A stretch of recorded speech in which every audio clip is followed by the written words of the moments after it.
A few years ago, I stared at my computer screen, frozen, because I was torn. A six-figure job offer had just hit my inbox, and instead of being excited or filled with excitement, I was nauseated. I was confused by my reaction to the news because I was waiting for this email for weeks. And then I thought, why wasn't I happy? And in my contemplation, I remembered because accepting this trade meant trading my presence with my sons for a perceived security.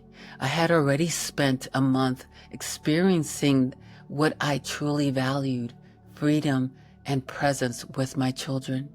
So I was torn. As much as this offer promised, I thought, why would I want to give up this peace and tranquility that I had finally found? Today, I'll show you why choosing values over perceived security might just save your life, even if it feels terrifying at first. Did you know over 70% of employees report feeling detached at work because their jobs clash with what their personal values are? Psychologist Shalom Schwitz, hopefully I said that right, discovered people find meaning and deep satisfaction when their actions align with their core values, not when chasing what culture says they should want. You've seen the clash on your core values, and the question arises, how exactly do I shift directions? The truth is, steering your life isn't about having perfect clarity or control. It's about having the courage to take each small step authentically. Today, let's explore how to practically and effectively change your life's decision from the inside out. Here's what you'll get from this video. The first thing you'll get is how to spot when you're living a life designed to impress, not fulfill. The second thing you'll get out of this video is a grounded way to live your values without burning your life down. The third thing is tiny daily moves that quietly shape you into who you're meant to be. The fourth thing you'll get is tools to move through fear, guilt, doubt without losing momentum. And the last thing you'll get is a 15-minute ritual to stay rooted in what really matters, no matter what life throws at you.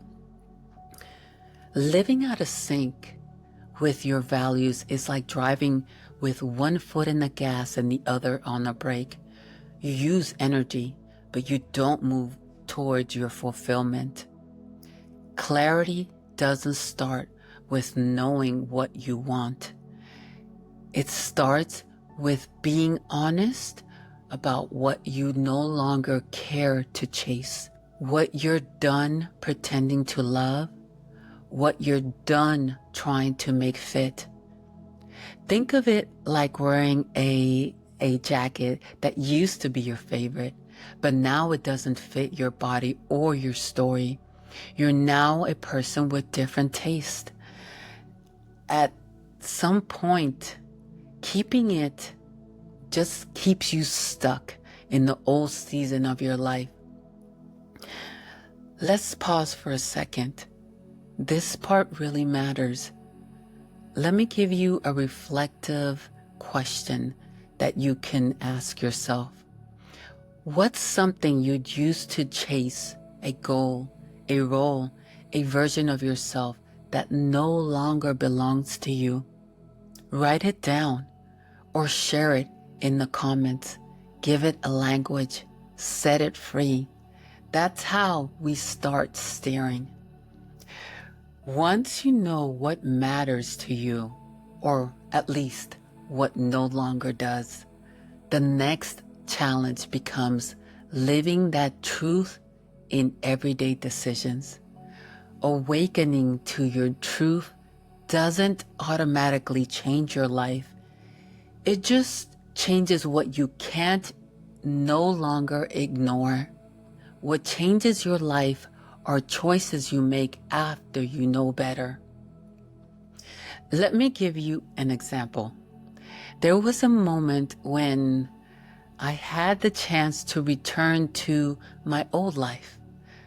The same job, the same pace, the same financial comfort. Everything would have gone back to normal. But here's the catch.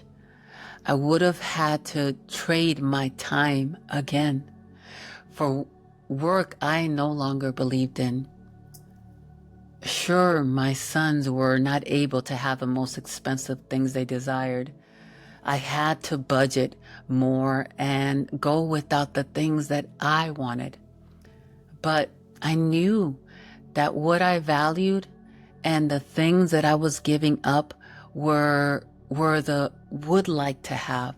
They weren't the things that made me feel or made my life feel valuable. It was about realigning to my values, about noticing what my inner truth and outer actions stop matching, and choosing to close that gap one choice at a time. James Clear, the author of Atomic Habits, says that every small decision you make is a vote for the kind of person you're becoming. But here's what I want to add to that. Sometimes you don't fully know who you're becoming, and that's okay. You don't need to have your whole identity figured out. You just need to ask one simple question. Does this choice move me closer to what I value, what I care about, or back to the patterns that impress people but exhaust me? Imagine carelessly adjusting a ship's rudder just 1 degree. What's just 1 degree? It doesn't look like much in the moment, but over time, that shift changes your entire destination. Each small action that you take towards your future counts enormously. In the grand scheme of things, you don't need to take a leap. You just need to lean into what gets you closer to living your values. So here's a reflective prompt that you can do. The next time you make a choice, big or small, pause and ask, is this choice reflecting who I'm becoming, the character I desire to be, or who I was trained to be? Write it down. Practice noticing. That's how you steer the ship, one aligned decision at a time. Let's say you've gotten honest about what no longer fits. Let's say you've even started noticing where your current choices are out of sync with your real values. What now? This is the part where most people try to overhaul everything at once, but I want to invite you to do the opposite. Not all transformation looks dramatic. Some of the most powerful changes in my life started off invisible. For me, it began with consistent rituals. I meditated in the morning. I journaled what I wanted to live or what I wanted my life to look like. I imagined what it felt like to live that life already. That was my training ground, my inner gym, my rehearsal for a life that hadn't already arrived. Neuroscientist Dr. Joe Dispenza has shown that when you visualize your desired future with emotion, your brain starts treating it like reality. That emotional rehearsal primes your nervous system to expect more of that experience and slowly to create it. It's like tuning your radio each morning to a radio station no one else hears yet. But the more you tune in, the clearer it becomes, until eventually it starts playing through your real life. I wasn't pretending, I was preparing. I didn't want for the world to change for me. I practiced changing the world inside of me. So here's a reflective prompt that I would like for you to ask yourself. What's one tiny ritual you could commit to, even just for 5 minutes a day, that reflects the future you're walking into? Write it down. Set a reminder. Protect it like it matters, because it does. I want to be honest with you. This work isn't always light and inspiring. It's like eating one of your favorite meals, something that once brought you comfort, and realizing some of the ingredients are making you sick. It's not that the whole meal was bad, it's that your body has evolved. What once nourished you no longer serves you, and now you know. And you can't pretend that it's harmless anymore. You can't consciously cause yourself harm anymore. That's what letting go of old identities can feel like. Something you once accepted without question suddenly doesn't work anymore. And the process of releasing it can stir up unexpected reactions. Sometimes steering your ship toward a new life means sailing through fog, doubt, and waves you didn't expect. You're going to feel things, and not just good ones. You're going to sometimes feel fear, grief, shame, guilt, and confusion. Why? Because letting go of old identities means grieving who you thought you had to be. Even when the old life didn't fit anymore, it was still familiar. It gave you structure. It gave you a role to play. And now you're going to have to rewrite a new script for yourself. But you need to know where to start. Dr. Dan Siegel, a clinical professor of psychiatry at UCLA, says you have to name it to tame it. When we name our emotional experiences out loud, we start to reintegrate parts of ourselves that were fragmented by shame or fear. So if you're scared, say it. If you feel uncertain, name it. If you feel lonely, weird, or broken, welcome to being human. Your feelings aren't a sign that you're failing. They're a sign that you're finally present. A presence, and presence is where all true alignment begins. Think of emotional discomfort like weather on a long voyage. You don't cancel the trip because it's raining. You adjust your sails, you stay grounded, and you keep moving. This is the real test of transformation. Will you keep showing up when it's not glamorous, when there's no one applauding, when no one else sees what you're building? That's where self-trust is born. Let me give you another reflective prompt. What emotions are you most afraid will show up if you stop performing and start aligning? Say it out loud. Then say, I'm allowed to feel this.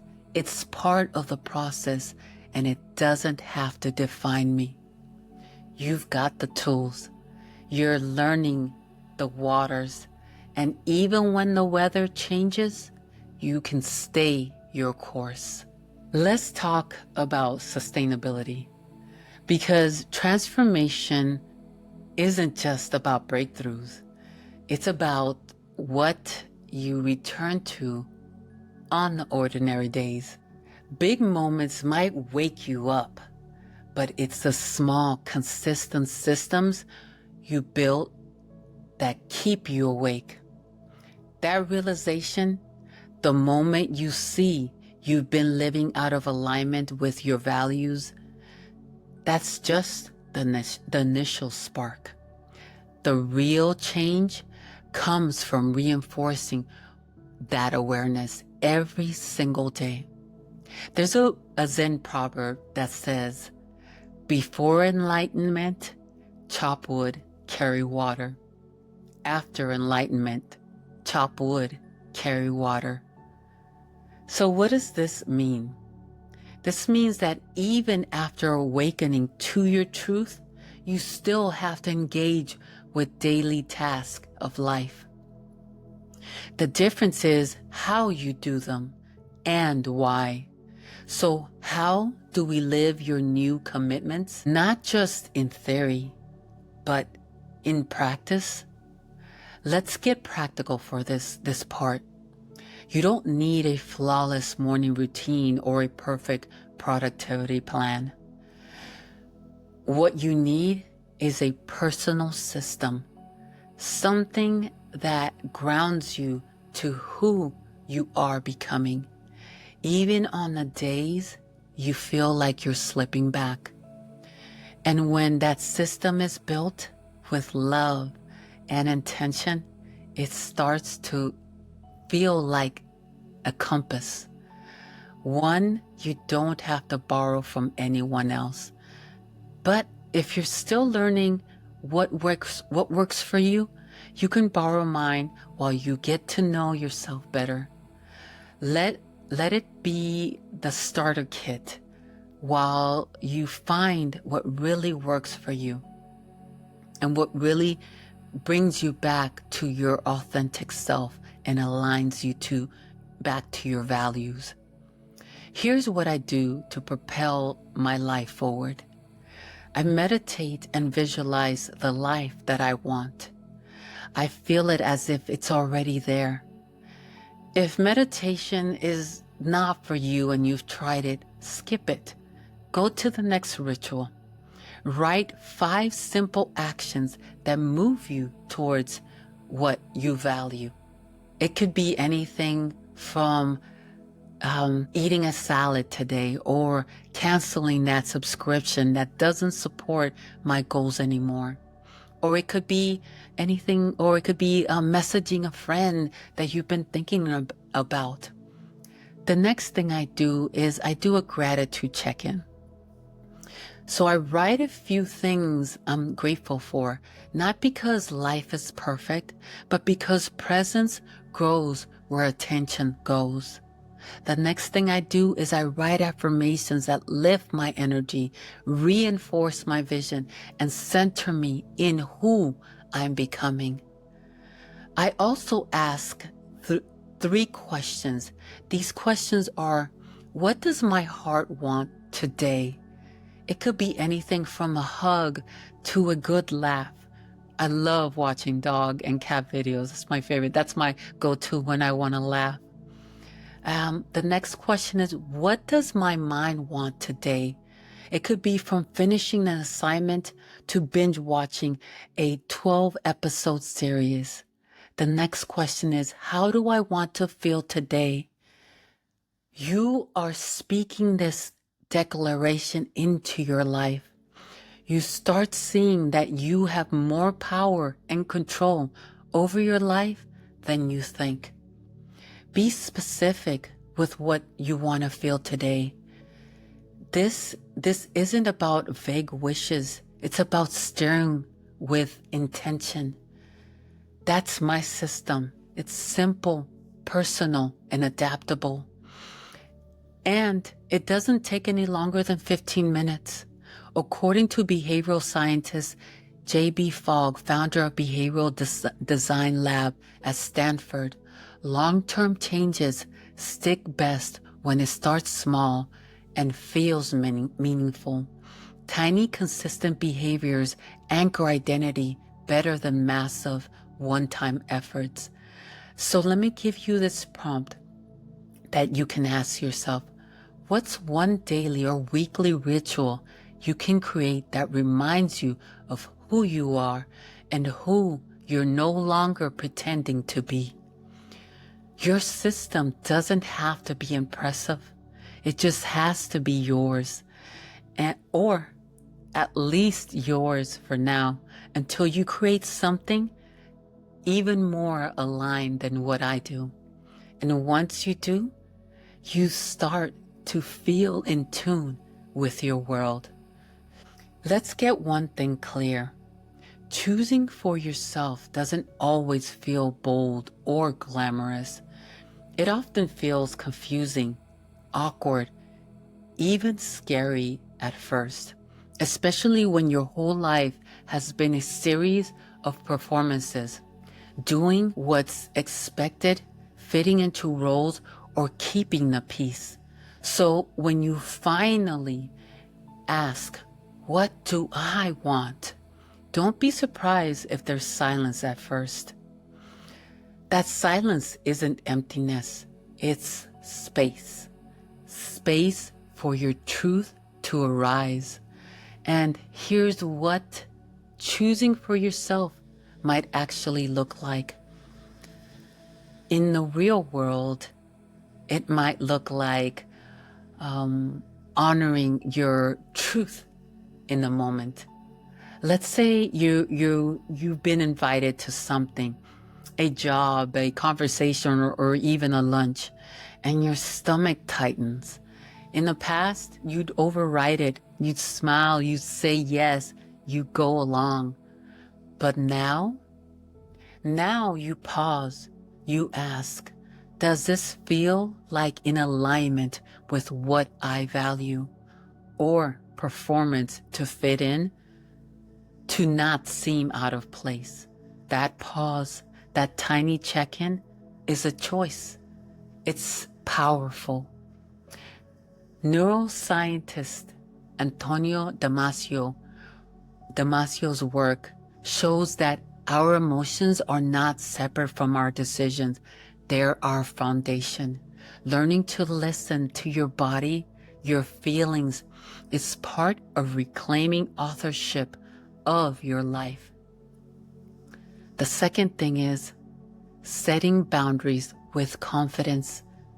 Choosing yourself sometimes means saying, no, I won't do that anymore. Not because you're being difficult, but because you're being honest. You're no longer available to what drains you, disrespects you, or disconnects you from your values. This isn't a personal attack or a rejection. It's just a redirection to what's your priority and what you know and what you have acknowledged as valuable to your life.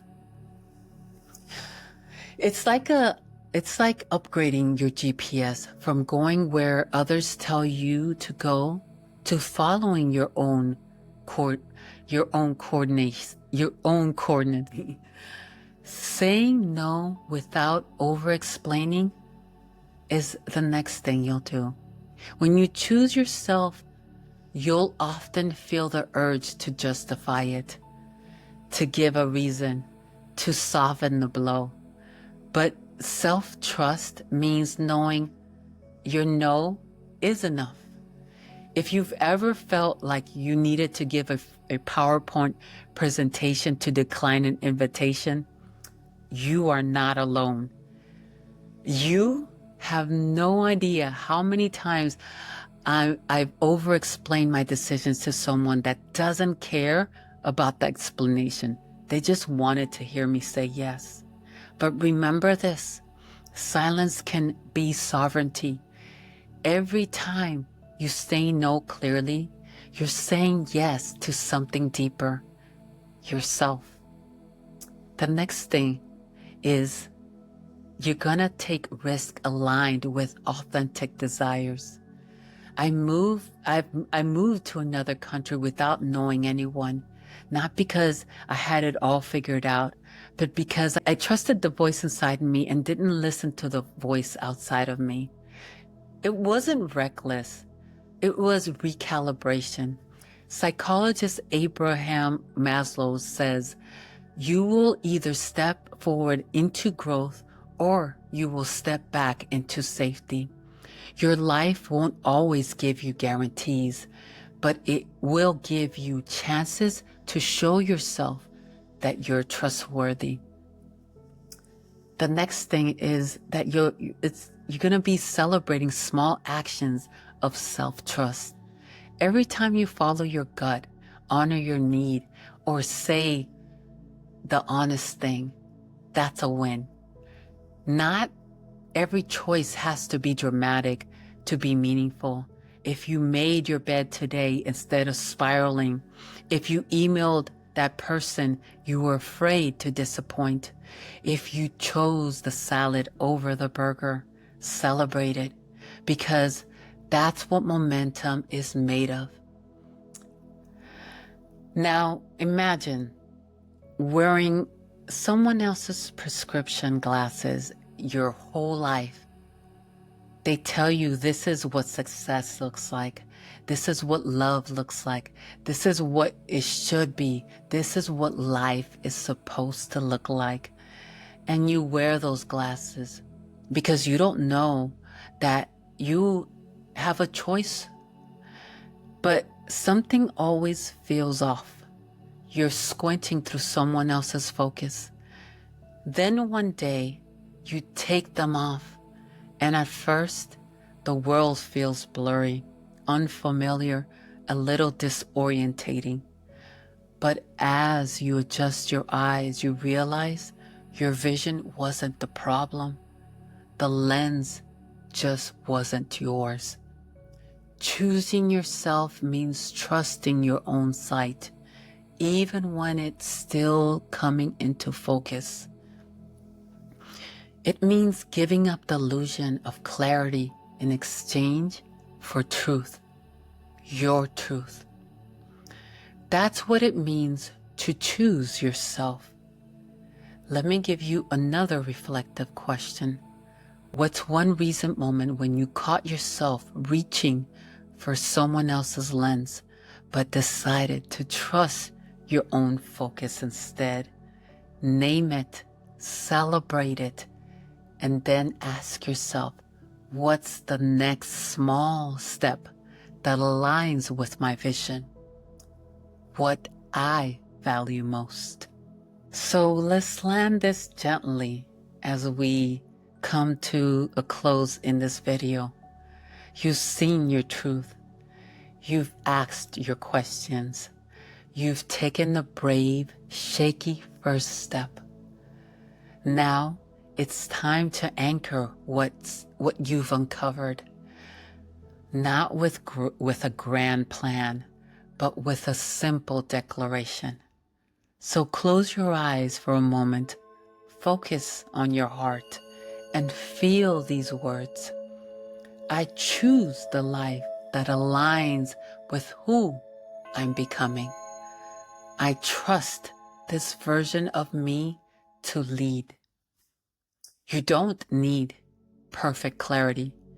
Every small choice you make from this new truth is a way of saying, I'm no longer abandoning myself. So here's an invitation.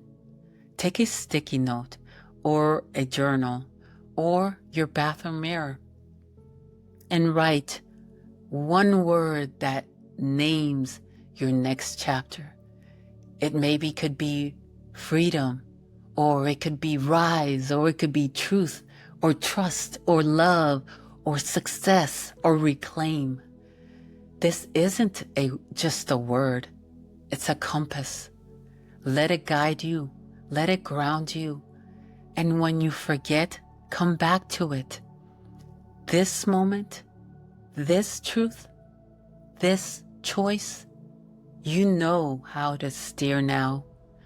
You are the captain of your ship.